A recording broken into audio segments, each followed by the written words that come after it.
Welcome back to the King Closers Formula. I am the King Closer, RJ Bates III, coming to you on this beautiful Tuesday at 2:22 p.m. to talk to you about how do we handle those difficult sellers. You know the ones. Hey, Mr. and Mrs. Seller, you still looking to sell that property for the right price? Maybe. Depends. What's your offer? I don't know. What is the right price? That's your job. You make me an offer. We've all had these types of conversations, and they're uncomfortable. They're not fun, but it's inevitable. We have to figure out how we navigate those conversations. So that's what we're going to be breaking down today. Now, I do have to give a shout out to TU member Robert Price. He inspired today's live. Last Thursday when I went live with Jerry Norton and TU members were calling sellers live, he actually dealt with a relatively difficult seller in regards to the asking price. And it kind of woke me up a little bit. And I was like, man, we haven't talked about this topic enough. Let's do a Tuesday live on it. So today we're going to be talking about 5 different scenarios, 5 different techniques that you need to have when you're talking to those difficult sellers. Now, before we get into the topic, where's everybody tuning in from? Look at that. You guys are coming out. I love it. We got Soulmonger. He's ready. Mr. Robert Blaine. Christopher Gomez. What's up, man? Angel Meza. What's up? Mr. Nick Robbins. What's up, partner? Victor. Got all the TU fam in the house. Pamela. San Antonio. Mr. William Campbell. William, man, I got to give you a hard time. Man, you've been following me since like 2020, maybe even earlier. Where are you at? Why are you not in TU? Come on, man. We got to get you in there. Roanoke, Texas, home of Texas Motor Speedway and the NASCAR race this weekend. Steve Stodnick, St. Louis, TU fam. Tyson, coming from the Big Island. I love the Big Island.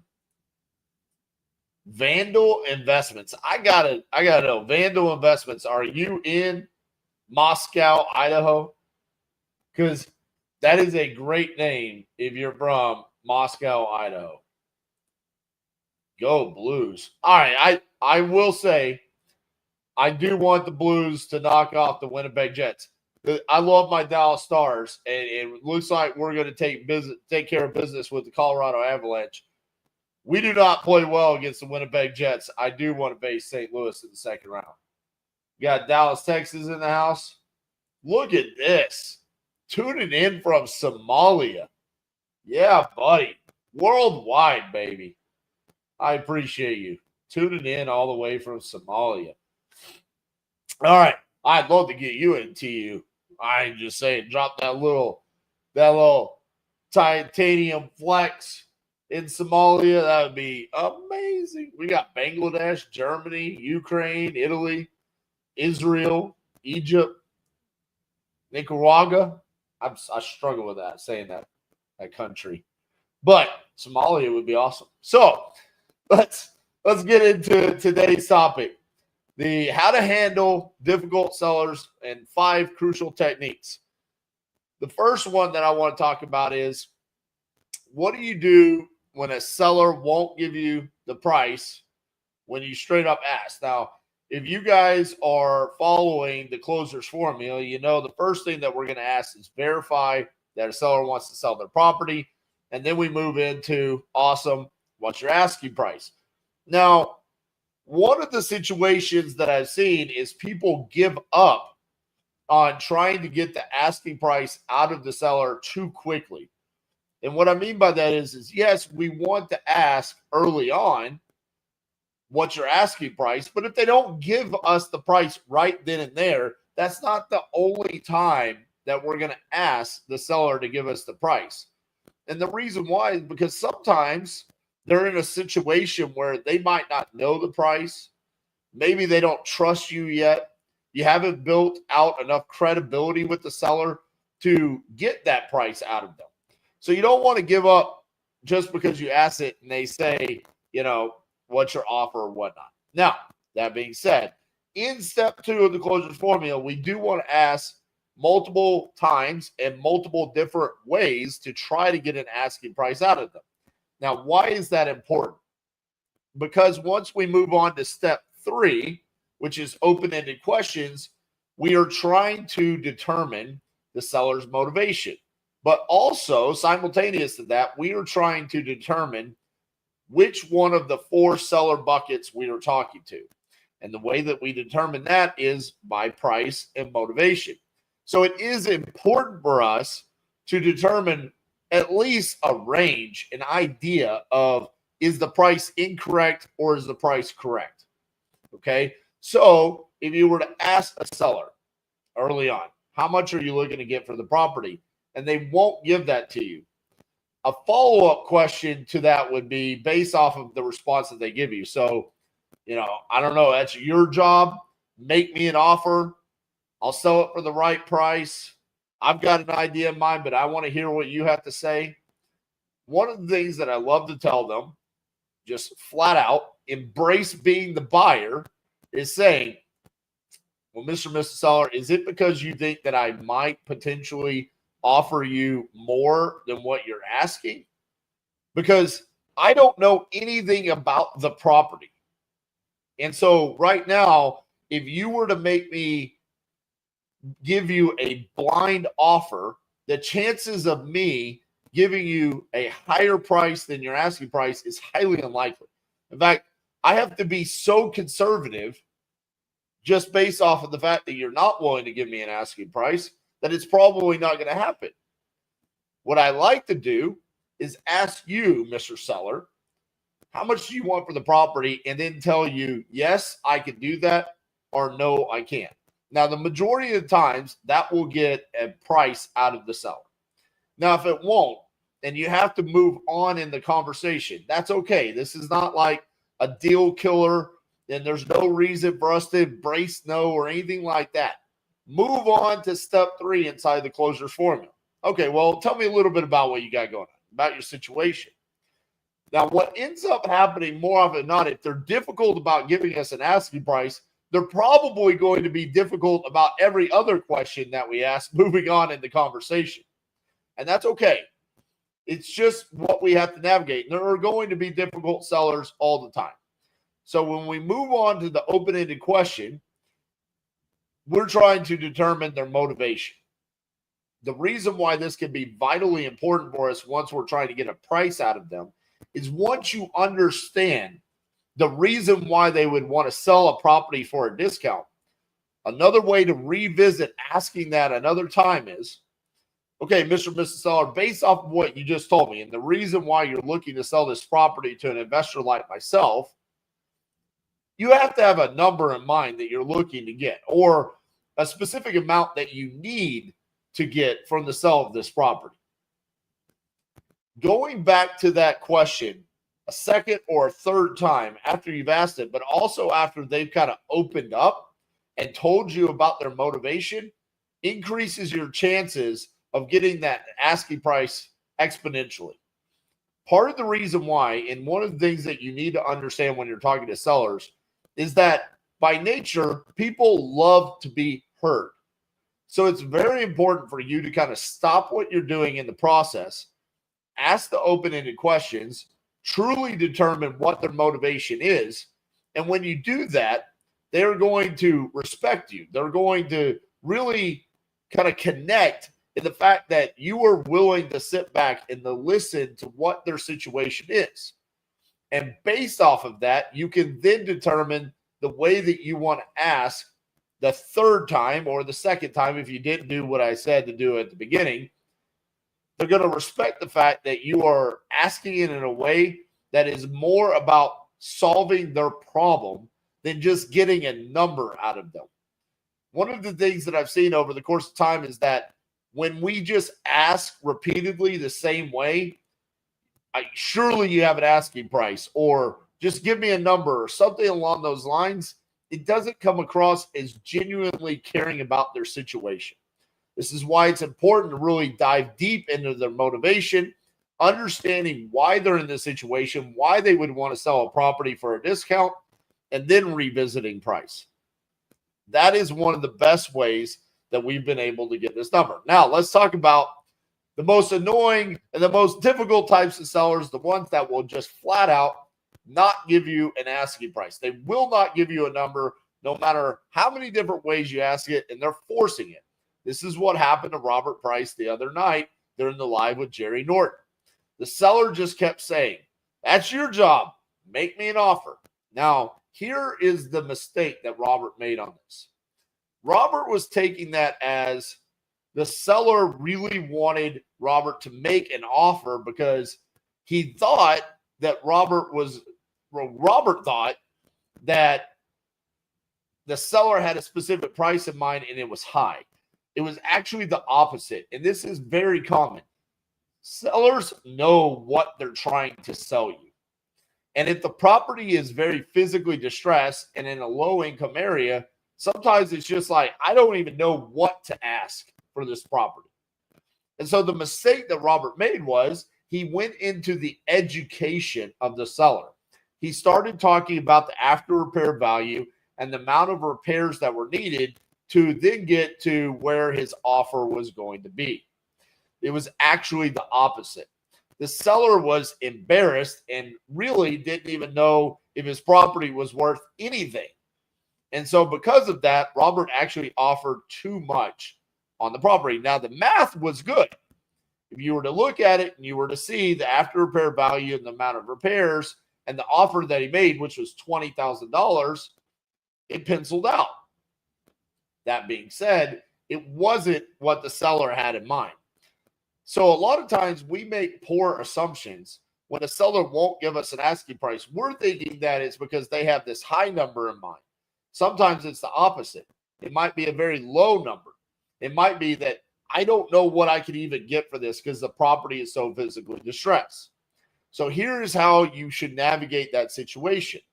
Instead of coming out and saying just a flat, firm number and giving an offer, because what do we want to do with the closer's formula? We never want to just give a flat offer.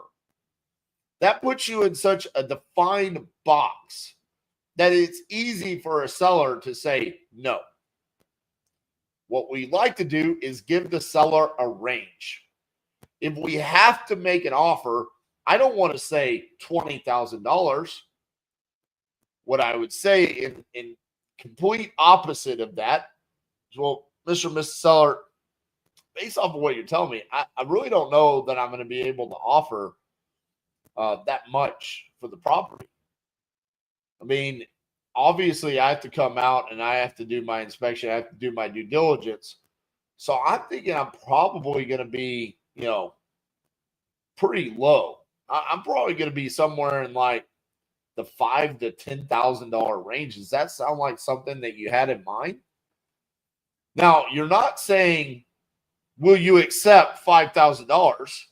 It's the range is $5,000 to $10,000. Now, this can range in all of the different price points, right? $5,000 to $10,000, $50,000 to $60,000, $120,000 to $130,000, $450,000 to $475,000. It doesn't matter what the price point is. It just, instead of saying, here's my flat, firm offer, you're giving them the opportunity to say, that is not what I had in mind at all. What ends up happening when they say, that's not what I had in mind? You can then just ask them point blank, well, what did you have in mind? What was that offer amount that you were looking for? What is your asking price? We've already asked them multiple times. I refer to this as who owns the anchor. Now, a lot of people use anchor pricing, which means, say our maximum allowable offer is $75,000. Well, instead of offering $75,000, we go out and we offer $60,000 or $50,000, and then we're willing to come up to that. So that anchor price makes our actual offer seem much more attractive to the seller. Now, I don't agree with this technique, and I feel like there's a much better way to get there. That being said, that's why we ask for the price up front, because I feel like the person that owns the anchor is the person that gets the other one to say a price first. So that's why we want to come out, be completely different than our competition and say, Mr. and Mrs. Seller, how much do you want for the property? If we're in a situation where that cannot happen, like what we're talking about with difficult sellers, they're going to own the anchor. There's nothing that we can do about it. We cannot force a seller to give us an asking price. And I don't think that we should flat out just embrace no and get off of these conversations, because sometimes these can be the best deals. So we give a range and then ask them, what do you think about that? It's not, will you accept that offer? It's just, what are your thoughts? If they like it, then we move forward in the closer's formula with the reverse rapport, the kill shot, and then we go for the close. If they disagree with the range that we give, then we ask them, what did you have in mind? Because at this point, there's really nothing else that they can say besides telling us what that magical number that they had in mind was. We've already made the offer. It's now on them to counter us. This is negotiations. So we've set our number. Now let's hear what they have to say. If the number is completely incorrect, based off the condition and the comps and everything else, what ends up happening is we have now identified which one of the 4 seller buckets the seller lies in, because we know their motivation. Now we got a price, and we proceed accordingly. Whether or not that means we have to go into full education of what the after repair value is and the amount of repairs that it would take to achieve that after repair value. If we have to go through all of that, it is what it is. If the price is just slightly off, we can still proceed with reverse rapport, and maybe if we're inside of that 10 to 20%, we can get them to come down to where we need with the kill shot. So that is how we navigate speaking to sellers that won't give us an asking price up front. Now let's move on to the second type of difficult seller. How do you handle when a seller won't give you any details about the property, about the condition? They don't have any pictures. They're really not wanting to give us any access. And they're just like, hey, that's your job. Make me an offer. Okay, now this happens mainly with, well, I guess I should tread carefully with saying this. From my experience, this happens with like other investors, mainly older men. They're kind of the stingy ones with, listen, I'm not going to sit here and have this long-winded conversation with you about the condition and giving you pictures and having you access. Access issues could also be with tenant-occupied properties. Tenant-occupied properties can be some of the best properties to wholesale. They can also cause access issues. So each one of these situations, we're going to have to navigate carefully, because one of my favorite avatars of sellers to talk to is a tired landlord, a tired investor. And they also have a tendency to be the ones that are extremely difficult about talking about condition, access, giving me pictures, and all of these types of things. If we are truly embracing being the buyer, like really put yourself in the shoes of, you are using your own capital, that capital that you have saved up to now invest into real estate. And you're on the phone with someone and you're thinking about investing that hard-earned capital into a piece of real estate. Would you really be willing to do that if a seller would not give you information about the property, really wouldn't open up and talk to you about the condition? The answer is absolutely not. That's insanity. That's exactly how we navigate this. Now, as wholesalers, it's a lot easier for us to be like, well, okay, but I'm seeing that the after repair value could be this, and I got an asking price out of them. It can still be a deal. Well, that's the wrong way to think about it, because at the end of the day, we have to allow our end buyers the opportunity to understand what they're purchasing, and we should be doing the exact same thing. So we have to be extremely firm, and what some people have even referred to as aggressive with these types of situations. Now, I don't think it's aggressive to sit there and look at a seller and say, Mr. Seller, would you invest $100,000 in a property if a seller were saying that you're not going to be able to gain access and do walkthrough?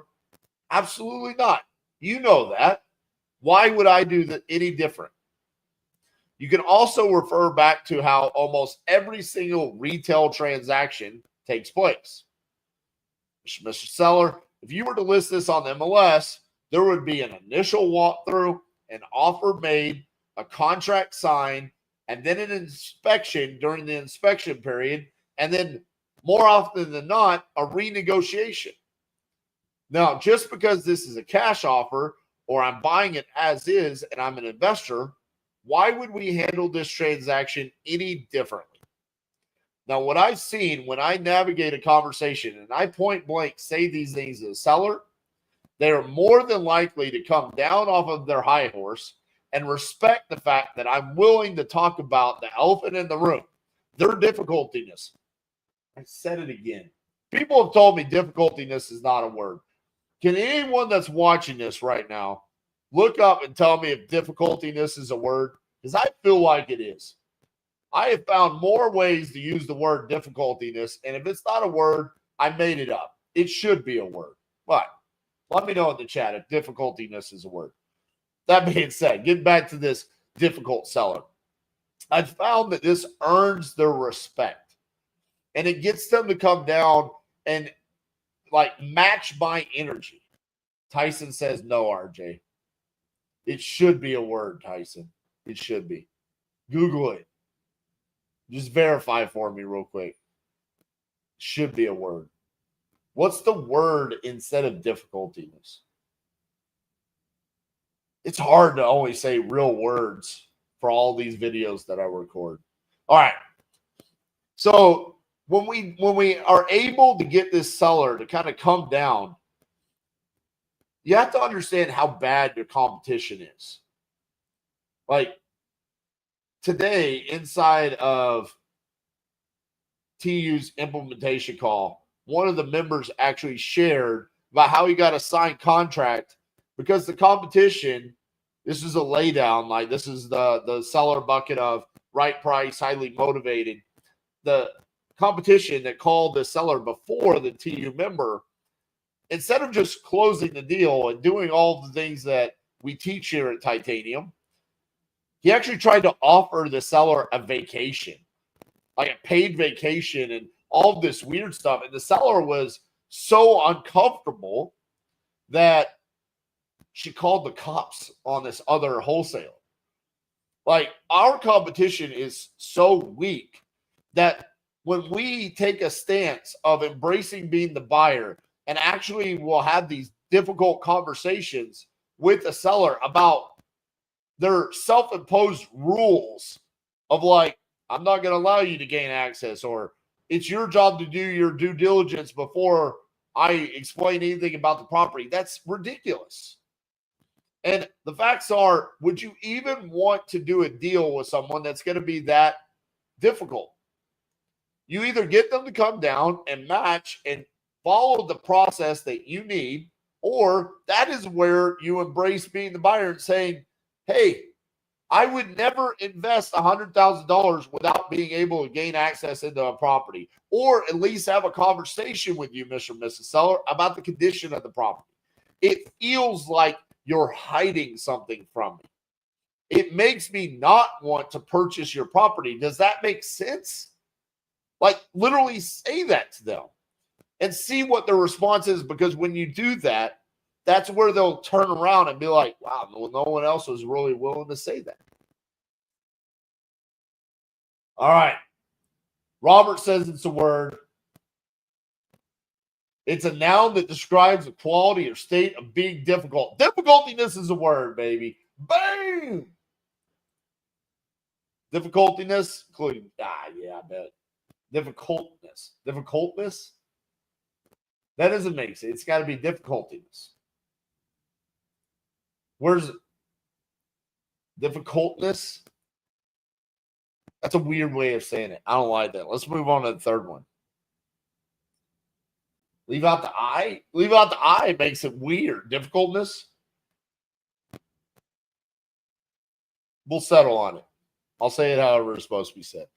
How do you handle when a seller wants retail pricing? Now, this is obviously the most common type of seller that we're going to talk about. And I've talked about this until I'm blue in the face, but literally in my notes here that I wrote, we cannot ever talk about this often enough because it is so vitally important to you guys achieving the results that you want. You have to understand how to navigate conversation with a seller that wants too much money. Guys, if you don't know what I'm talking about, okay, just go into the vault, our free Facebook group, okay? There's a link inside of the description of this video. You can click on it. You can join the group if you're not there already, okay? We provide value. There's like 18,000 people in there. There's tons of posts every single day. But about every 2 to 3 weeks, there will be a post because, of course, we talk about PPL all of the time here at Titanium, and we say you should use Speed to Lead and Lead Zolo and Property Leads. There will be a post about one of those 3 vendors, either one doing great.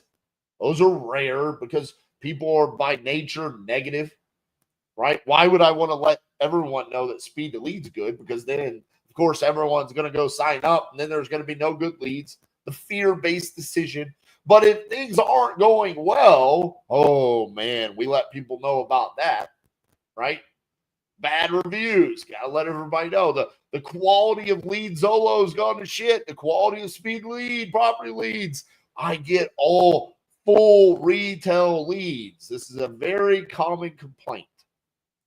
Now, what you will see in that is that it's the leads' fault.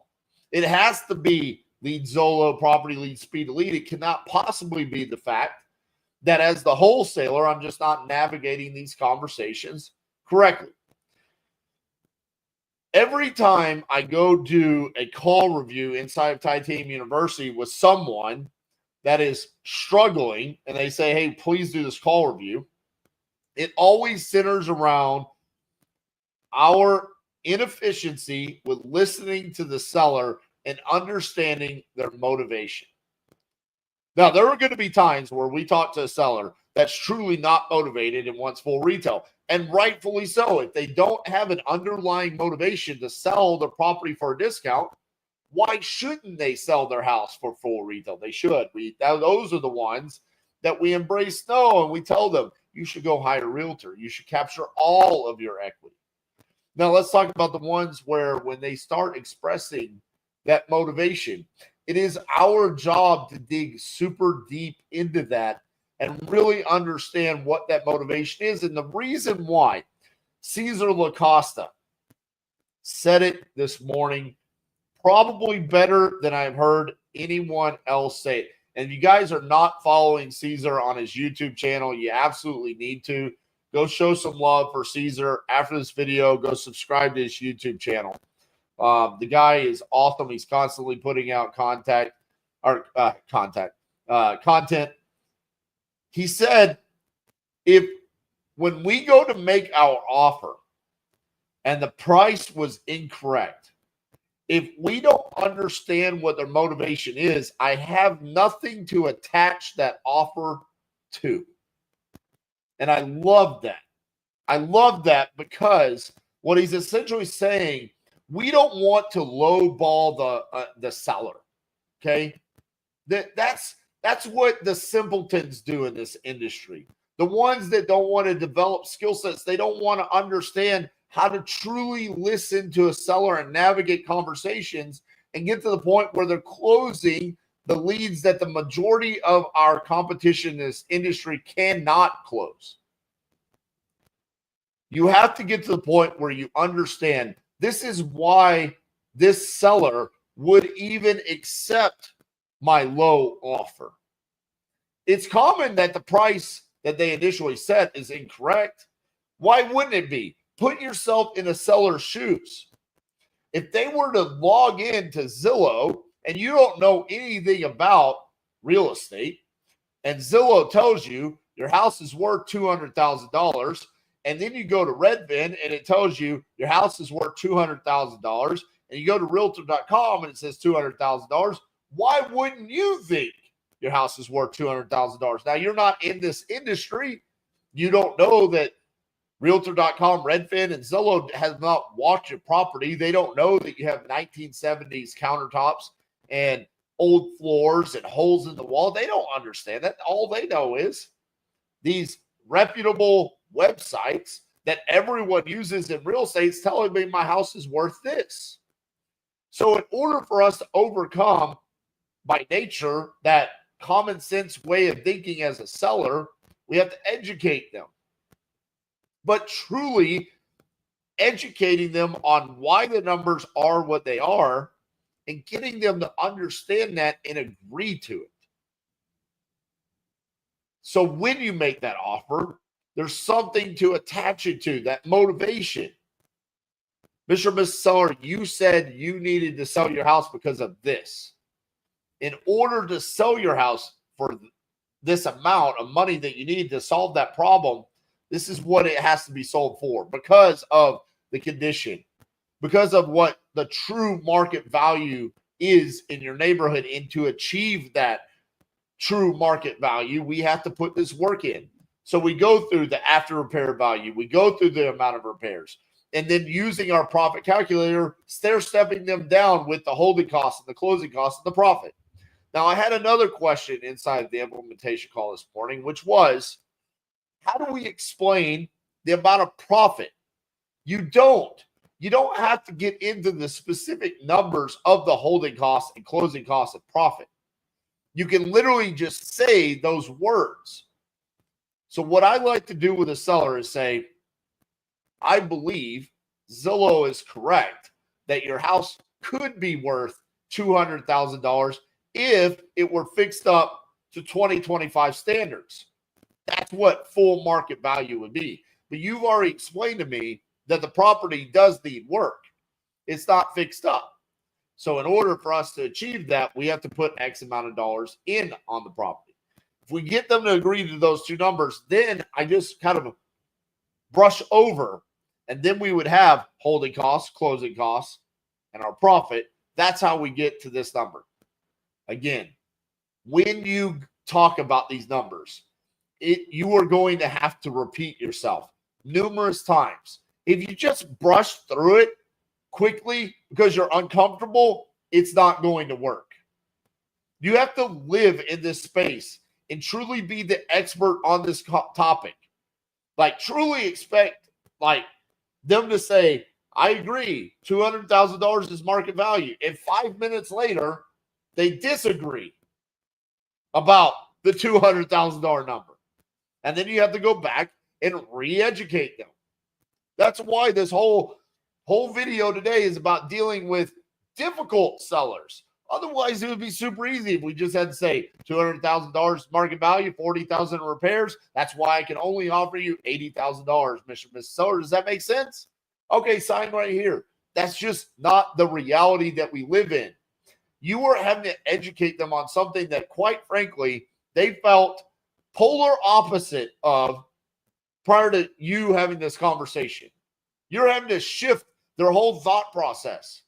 It can be an emotional experience. It can be an extremely difficult one for them because in their mind, they thought I was getting $200,000 for my property. That's what Zillow told me. And that's okay. Live in that space. I told the TU member that asked me that question this morning, I think the fastest I've ever been able to educate a seller and get them to come down significantly on price is about 12 to 15 minutes. The longest is about 2.5 hours. So prepare yourself to live somewhere in between that time frame. And a lot of it is just repeating yourself over and over and over. My buddy Nick Robbins, my partner, he said it best. Repetition is the mother of all skills. It is. You can get really good at doing things over and over and over. That's where the execution will follow. Phil, his name is Cesar LaCosta. He's been on my YouTube channel. He was on last Thursday with Jerry Norton. He called a seller. I've also done a King Closer reacts to him as well. All right. Let's move on to the fourth one. How do you handle when a seller demands changes to the contract, like earnest money deposit, inspection, timelines, all of that? So each one of these is kind of its own situation. Earnest money deposit, when a seller demands a certain amount of earnest money deposit, the first question I like to ask them is, why? Why do you want that earnest money deposit? What I have found is more often than not, it's because there is another party that is involved in the transaction that has expressed that that is supposed to be what happens, right? Like a realtor, an attorney, a family member that's done real estate transactions. Someone else is the one that is expressing that there needs to be a certain amount of earnest money deposit. Now, if you are doing deals off of the MLS, you are going to have to do a specific amount of earnest money deposit. That is how retail transactions are done. If you're doing wholesale deals off of the MLS, just go ahead and come to grips with the fact that earnest money deposit is a part of it. If you're doing deals off of the MLS, my personal opinion is it's completely different. Everything is negotiable in a off-market transaction, much differently than how a retail transaction with a realtor is involved, because a realtor says this is how it's supposed to be done. This is how we do all of our transactions. They're going to mandate that that's how you do it. Inside of an off-market, it's, let's talk about this, Mr. and Mrs. Seller. Why is that earnest money deposit important to you? One of the things that I always point back to on my specific contract that I use, when someone says, I want you to put earnest money down to protect me, I then say, if that's the case, why didn't you point out the fact that my inspection period runs the length of the contract? There was no way for you to even receive the fairy tale amount of money that gets deposited as earnest money. And then from there, I go, let's really talk about what's important to you in this transaction. I don't get paid unless I close deals. That is an absolute fact. So you don't want me to waste your time, and I don't want to waste mine. I'm buying this house. I'm giving you an offer right now, sight unseen. I have no idea if what you told me is accurate or not. However, I do know that I am willing to send you a contract with a specific dollar amount and a closing date and a title company. That seems pretty serious. What do you stand to lose at this point with me sending you that contract? You stand to lose the fact that I'm now going to take more of my time, my effort, my resources to go out and inspect that property to verify if what you told me is true or not. So again, what are you risking? Because I'm risking time, effort, resources, energy. But you also want me to now front a specific amount of money just to make you feel good. I care more about getting this deal to the closing table than I do the fairy tale earnest money deposit. Same thing when it comes to the inspection periods. Why would you want to cut down my inspection period time? It's my right to go out there and have as much time as I need to make sure that I get all my due diligence done, to make sure that this is the right decision for me. Now, you want to shorten that time frame so you're not making sure that I'm not, wasting your time, that other buyers that come along, because we all know the sellers that say I have all this interest in my property and whatnot. But I like to put it back on them. If you were in my shoes, and if I'm asking for X amount of time and you're trying to shorten that, wouldn't that be kind of a red flag to you? Sit there and wait. How do you feel when a seller brings up something about your contract and saying it's a red flag? I see the comments. I see the posts all the time where you guys say, hey, I sent this out and the attorney wrote all over my contract, red flagged everything, said that this was a legitimate contract. It's alarming to you when you do the same thing back to the seller and say, hey, this is kind of a red flag to me that you're saying the amount of inspection period that I want to give myself to do due diligence is too long. This is a red flag. Is there something that I need to know about? Is there something that you're concerned about that I'm going to find during my due diligence period? Put that back on them. Embrace being the buyer. The other one is changing timelines, trying to speed up your closing process. This is a common one, especially with investors. Investors that know about how cash transactions take place. Why would you need 30 days? Let's get this done in 2 weeks. I point blank just tell them, I will do on or before the date. But in order for me to go do that, one, I'm putting my promise that I'm giving you with this contract, one, in a third party's hands that they can get their work done. Two, I'm also kind of hoping and praying that everything that you told me about clear title and that there's no judgments, liens, encumbrances, anything like that is accurate. And then also, why do I need to move so fast when, as an investor, I would like to take my time, slow the process down, so then when we do close, I am actually prepared to take on this project? I have found that that is very difficult for a seller that is not on some sort of timeline crunch. If timeline is not part of their motivation, it's very difficult for them to overcome that question. All of the changes and requests to a contract, if they're being difficult about that, if you come back with a rebuttal question, it's very rare that a seller can actually overcome that, because more often than not, they care more about selling that deal to you than you should care about closing that deal with them. The last one of my favorites. How do you handle the let me run this by my attorney or let me run this by my realtor? So we've sent them the contract. They've looked at it. Now they want to send it to that quote unquote unbiased third party to review the contract. First question: is there something that's on the contract that you don't understand or that is alarming to you?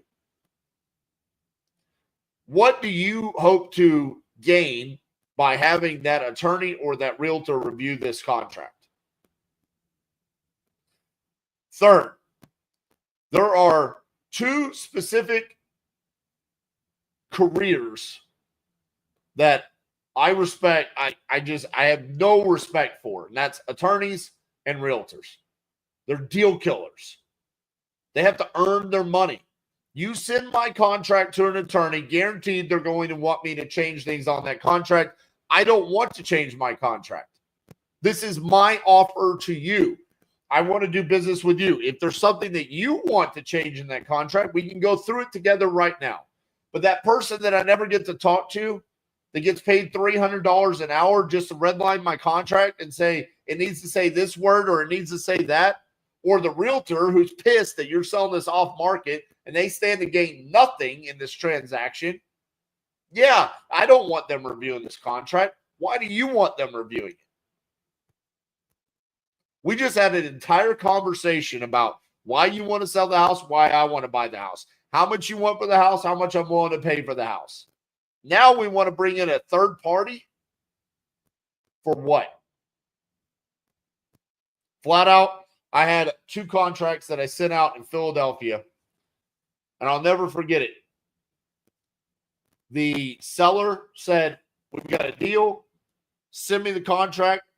I said, let me send you the contracts right now. He said, I'm in the car. Send them to me. I'll get it signed today. Okay. So, sent the contract. Of course, didn't answer the phone. Viewed the contract. Didn't sign the contract. The next day, he answers the phone. Hey, man, talked to my attorney. We looked over the contracts, and we need some changes made.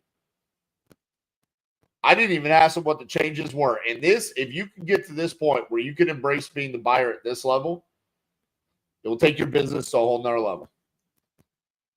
He said, my attorney doesn't want to make some changes to the contract. I said, that's not going to happen. We had an agreement. I'm willing to look over the contract with you, but anything that your attorney wants me to change, I did not agree to that.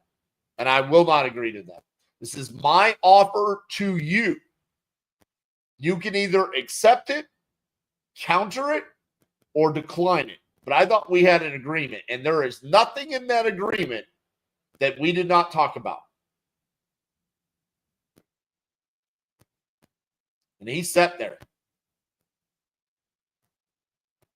I said, what would you like to do? I just signed the contracts. Let's get the deal done. If you can get that's one example of many of those types of situations. It's probably my most aggressive that I was with a seller that had an attorney review it. But if you can get to that level of really embracing, like, hey, I'm okay with not closing every transaction, but I'm going to stand firm on this is what I'm willing to do and this is what I'm not willing to do. Because one of the mistakes that we made early on is that every time there was a seller objection, they wanted to change things in regards to here's how access is going to work. Let me run this by my attorney. Let's do earnest money deposit and change the timeline and all this stuff. What ends up happening is it's a logistical nightmare as you start scaling up and you have more and more deals under your belt. Because then it's like, well, hold on. How much earnest money was on that deal? And how long was our inspection period on that one? And when are we supposed to close on that one in comparison to this one? Why was that one 2 weeks and this one 30 days? The only time that we should really be changing our process is not because we're dealing with a difficult seller. It's because their motivation and their need, the problem that we're solving, mandates it. There's a foreclosure date. There's a timeline situation. All right, that's when we would change and amend our contract or our process. But because they desire it, because they want to feel warm and fuzzy, that doesn't make me feel warm and fuzzy. That's where you've got to press on the motivation as to why they needed you in the first place and stand firm on that and say, that's not how I handle these transactions. That's not my process. My process is the process if you want to do business with me. Otherwise, you can go deal with my shitty ass competition. I know how that will deal. You can call me back. The price will be less when you call me back. That's some savage shit right there. If you can get to that point, close as many deals as you want. All right. Check out some of the questions in here. We'll open up for Q&A and then we'll wrap up for the day. Mike says attorneys get paid to find a problem. Facts. Sounds like being confident and comfortable with a healthy level of tension is key. Well, this is only when we're dealing with difficult sellers. And I would say the majority of sellers are actually not difficult. Right? No, the last 4 examples. The first one is just price. I mean, people just struggle with that. The last ones where we're changing, like, hey, they don't want to talk about condition, access, and all that. Attorneys, changing contract stuff. Yeah, I mean, you got to have a little bit of tension there. What does the attorney have to do with this? You want to sell, I want to buy. What's the problem? Yep.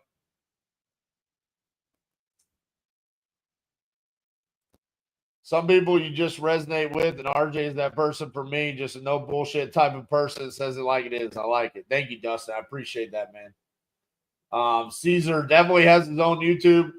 You guys go subscribe to it. Inspire others, grow together. That's his little saying. This has to be one of the best mentors in the wholesale business. I appreciate that. All free content worth millions.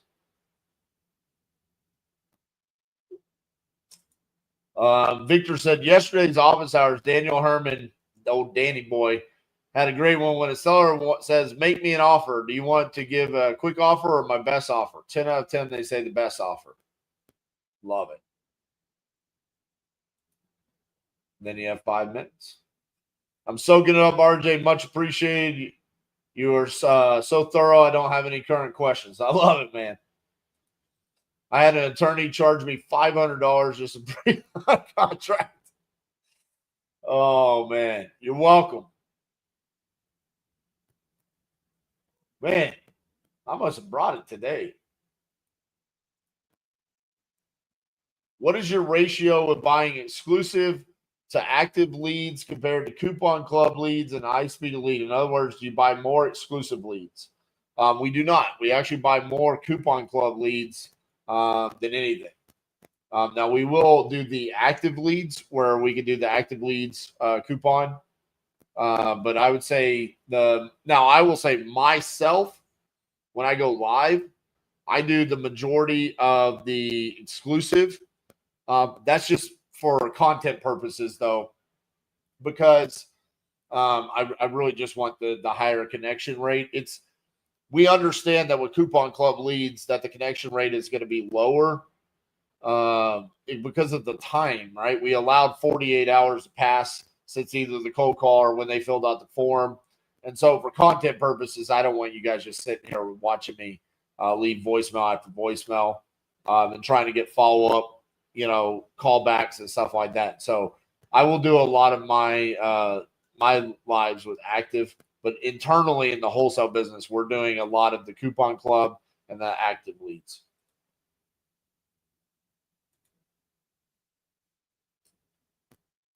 RJ Bates for president? Not yet. What about the objection is you aren't local to the market? Seller says they only want to sell to a local buyer. Why do you want to sell to a local buyer? Why is that important to you? Is it because you think that I'm not going to perform? This is where I lay my head at night, impact the ability to perform and close on real estate transactions. Sometimes you can't overcome that with older sellers. But, if you really just talk about the elephant in the room, why is that important to you? Shouldn't it just be important about who's actually going to perform and get this deal taken care of for you? Let's have a conversation and see if I'm the best fit for you.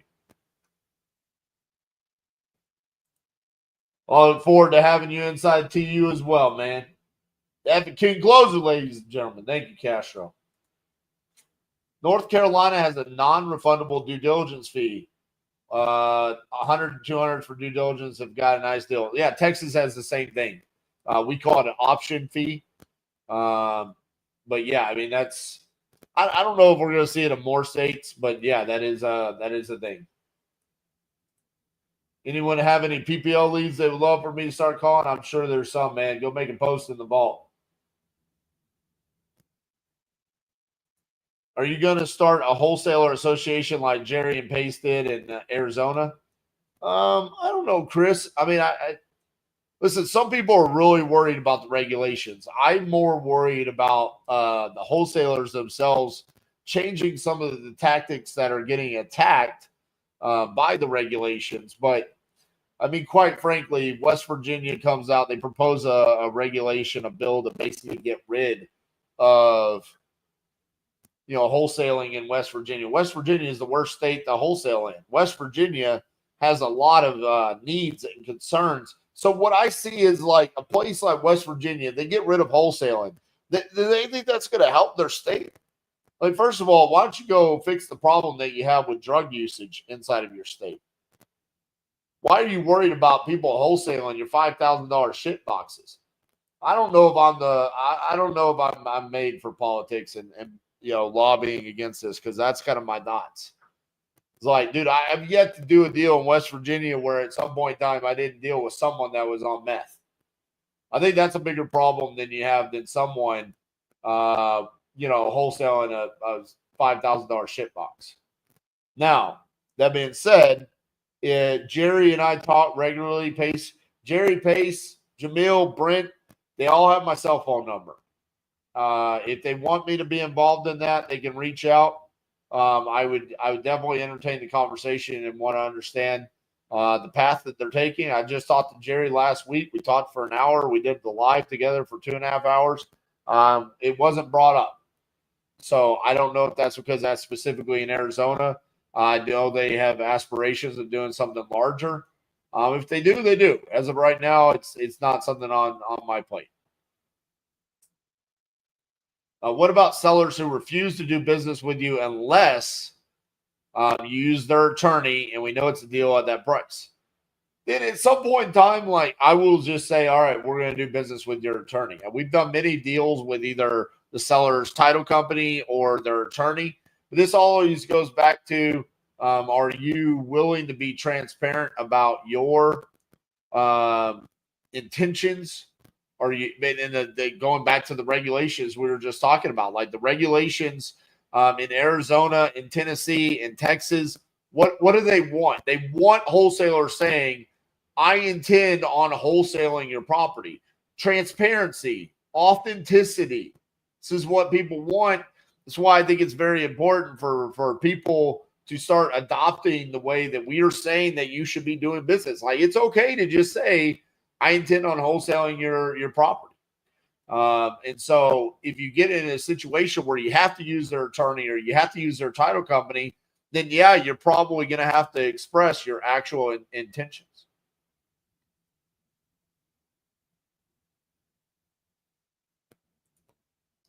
Facts. Love to rip calls all day. Let's go get that money. Facts. I agree. I'm not gonna lie to you guys. This morning during my call inside of TU, I was feeling pretty rough. Allergies were just straight up killing me. I did not know how today's live was gonna go, but I got the Q nasal. It's like rocket fuel to the brain, and it killed whatever was bothering me. So I was able to get this done. Will you be calling a couple of high-speed deals today, boss man? I'm addicted to those calls. Not today, Jesus. I appreciate you. Hey, I will. I do want to ask for some feedback, though, from you guys. We just started a new series. Maybe you guys saw yesterday's video or today's, but it's the wholesaling quickies. So it's hot topics, some of the videos that we've previously done, but me simplifying it down to less than 5 minutes. I'd love feedback on those if you like them. Today was what market should you wholesale in? Yesterday, what is virtual wholesaling? Love for you guys to go check out those videos and tell me what you think about them. We recorded 14, so over the next 2 weeks, we'll be releasing one of those every single day. The intention behind them was to give you guys a quick synopsis of a topic and then kind of show you, hey, we've already done a much longer form video, but I'd love to get your feedback on that. Is TU lifetime? Yes, it is. It is lifetime. It's a one-time fee, and then you're in for life. All right, guys. I appreciate you. Show me some love. Make sure that you like today's video. Let me know about those wholesale and quickies. Some of them, I added some humor into them. I hope you guys like them over the next couple of weeks. And we will see you guys tomorrow.